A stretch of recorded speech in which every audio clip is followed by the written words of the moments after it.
이 새벽에 하나님 주시는 말씀은 잠언 17장 20절의 말씀입니다.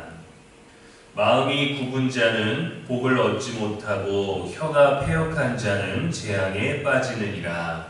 아멘. 이는 살아계신 우리 하나님의 말씀입니다. 이 시간 마음이 굽으면 말도 굽는다라는 제목으로 말씀 전하겠습니다. 사람은 말 때문에 성공하기도 하고 말 때문에 무너지기도 합니다. 한 기업의 컨설턴트가 여러 기업을 조사한 적이 있는데 직원들이 회사를 나가는 가장 큰 이유는 월급 때문이 아니었습니다. 업무량도 아니었고 무엇이었냐면 가장 많은 비중이 상처 주는 말이었습니다. 너는 그것밖에 못하냐? 너는 그런 것도 할 줄 모르냐? 넌 대체 뭐하는 사람이냐? 라는 이 사람을 비난하는 이 사람을 존중하지 않는 거친 언어들, 이런 말들이 쌓여서 결국 회사를 떠나게 되는 경우들이 많다는 겁니다. 가정도 그렇습니다. 좋은 분위기가 망가지는 것은 대체 큰 사건 때문이 아닙니다. 매일 반복되는 가시 같은 말 때문입니다. 고집스러운 말 때문이고 부정적인 말 때문입니다. 말은 관계를 세우기도 하고 오랫동안 쌓아왔던 관계를 쉽게 무너뜨리기도 하죠. 그런데 오늘 본문은 말보다 더 깊은 곳을 바라봅니다. 마음과 혀를 연결하고 있어요. 왜냐하면 혀는 마음의 창문이기 때문입니다.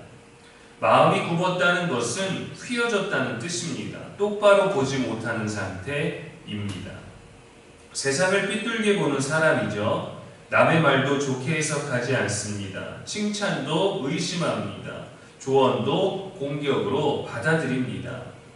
이런 사람은 어디를 가도 억울합니다. 어떤 세상에 살아도 마음이 굽어있기 때문에 어떤 세상도 자신에게는 문제가 됩니다. 긍정의 요소가 많아도 부정의 생각을 더욱더 많이 합니다. 마음은 렌즈와 같습니다. 같은 풍경을 보아도 붉은 렌즈를 끼면 모든 것이 붉게 보입니다. 파란 렌즈를 끼면 모든 것이 파랗게 보입니다. 마음이 삐뚤어지면 세상도 삐뚤게 보일 수밖에 없죠. 그래서 하나님은 환경보다 마음을 먼저 고치십니다. 잠언 4장 23절에 무릇 지킬 만한 것 중에 더욱 내 마음을 지키라 했습니다. 생명의 근원이 마음에서 나오기 때문입니다. 마음은 반드시 말로 나타납니다. 이어서 본문은 혀가 패역한 자를 말하죠.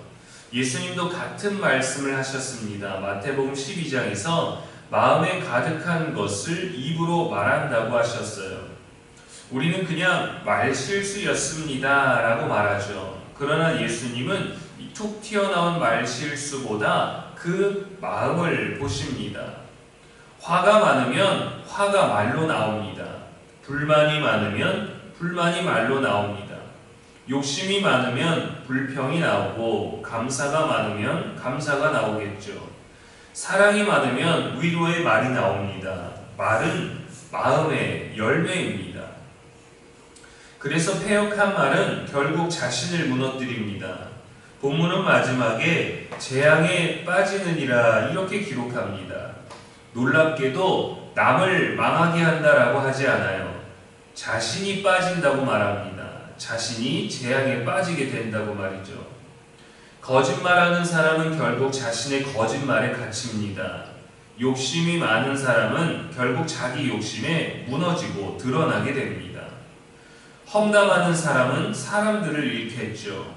분노의 말을 계속하는 사람은 관계를 잃습니다. 유대인 속담에 이런 말이 있습니다. 혀는 뼈가 없지만 뼈를 부러뜨린다. 혀는 부드럽고 작은 기관이지만 가장 큰 상처를 남길 수 있습니다. 그래서 야고보는 혀를 배, 키, 불, 맹독이라고까지 표현했죠. 작지만 내 인생과 남의 인생 전체를 움직이는 힘을 가지고 있기 때문입니다. 사무엘상 22장에 보면은 도액이라는 사람이 나옵니다. 그는 사울에게 다윗이 제사장 아히멜렉에게 도움을 받았다라고 전했습니다. 사실 자체는 맞습니다. 그러나 악한 의도를 담고 있었죠. 그 결과 사울이 찾아와서 도에게 말을 듣고 제사장 85명을 죽였습니다. 시편 52편은 85명의 제사장을 죽인 도액에게 하나님의 심판이 있을 것이라는 다윗의 시입니다. 반대로 아비가일은 지혜로운 말 한마디로 미련한 자신의 남편이 했던 잘못된 말에 대해서 다윗의 분노를 멈추게 했습니다. 같은 혀입니다. 그러나 한 사람은 많은 생명을 죽였고 한 사람은 집안을 살렸습니다. 예수님은 사람들의 행동보다 마음을 먼저 다루셨습니다. 왜냐하면 마음이 바뀌지 않으면 말도 바뀌지 않기 때문입니다. 아무리 긍정의 말을 해줘도 부정적인 생각과 언어를 가진 사람의 태도는 거의 바뀌지 않습니다. 그 태도는 마음으로부터 나오는 것이죠.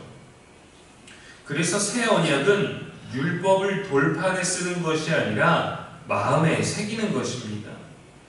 에스겔 36장에서도 하나님은 새 마음을 너희에게 주겠다 하셨어요. 예수님은 혀를 고치러 오신 것이 아니라 우리의 마음을 새롭게 하러 오셨습니다. 우리가 예수 그리스도를 따르면서 하나님을 또 믿으면서 그분의 말씀을 듣고 그분을 향한 삶을 살면서 이 부정의 습관이, 부정의 언어가, 부정의 태도가 바뀌지 않는다는 것은 우리의 신앙과 우리의 마음이 별개로 가고 있다는 겁니다. 우리는 바뀌어야 돼요. 말씀을 듣고 기도를 하면 바뀌어야 합니다. 마음을 바꿔야 합니다. 마음을 바꿔달라고, 새 마음을 달라고, 부드러운 마음을 달라고 해야 되는 거예요. 새벽에, 저녁에, 주일에 교회 나와서 찬양하고 기도하고 말씀을 듣고도 자녀에게 가서, 부모에게 가서, 가족에게 가서, 형제에게 가서, 동료에게 가서 여전히 부정의 언어와 거친 말들을 하고 있다는 것은 전혀 우리가 바뀌지 않았다라는 겁니다. 그런데 우리는 뭐라고 말합니까? 저 사람은 바뀌질 않아. 저 사람은 고집스러워 라고 말할 때가 있죠. 그러나 가장 큰 고집은 내 안에 있는 거예요. 내 마음에 있는 거예요. 가장 변하지 않는 건 나인 거예요. 하나님은 남을 바꾸셔서 나의 태도를 바꾸지 않으십니다. 나를 바꾸셔서 다른 사람에 대한 우리의 태도를 바꾸게 하시죠. 우리의 입에서 감사보다 불평이 많아졌거나 격려보다 비판이 많아졌거나 기도보다 원망이 많아졌다면 혀를 붙잡기 전에 우리의 마음을 살펴야 합니다. 왜냐하면 말은 마음의 온도를 그대로 보여주기 때문입니다. 성령께서 우리의 마음을 다스리시면 말도 달라집니다. 그래서 내가 옳습니다, 나를 좀 증명해 주십시오 라고 기도하는 것이 아니라 성령께서 내 마음을 다스려 달라고 기도해야 되는 것이죠. 가정이 달라지고 일터가 달라질 것입니다. 긍정과 소망의 언어가 힘이 있다는 걸 느낄 수 있어요. 내가 긍정의 언어를, 소망의 언어를, 은혜와 감사의 언어를 말하니까 내 마음과 내 태도가 달라지는구나. 여전히 부정적이면서, 여전히 절망의 언어를 얘기하면서, 여전히 불만의 언어를 얘기하고, 여전히 가능성 없는 것들에 대해서 얘기하면서 내 마음이 긍정적으로 바뀔 거라고 생각하는 것은 너무도 잘못된 욕심일 뿐입니다. 오늘 말씀은 입을 조심하라는 말씀이 아니라 마음을 지키라는 말씀입니다. 마음이 굽으면 복을 잃습니다. 혀가 패역하면 재앙을 만나는데 남이 만나는 게 아니라 내가 만나게 되는 것입니다. 오늘 하루 말을 바꾸려고 애쓰기 전에 마음을 먼저 하나님께 드립시다. 주께서 우리의 마음을 새롭게 하셔서 우리의 말도 또 우리의 태도도 우리의 모든 것들이 새로워지기를 주님의 이름으로 축원합니다. 기도하겠습니다. 하나님 아버지, 새벽에도 말씀 주셔서 감사합니다. 항상 소망의 말씀을 주시는데 절망의 언어가 더 많은 우리의 입술을 용서하여 주옵소서. 긍정의 삶을 살라 하시는데 부정한 생각을 더 깊이 하는 우리를 불쌍히 여겨 주옵소서. 우리의 마음을 살피시니 우리의 마음을 지키는 지혜를 주시고 혀를 다스리는 능력을 허락하여 주옵소서.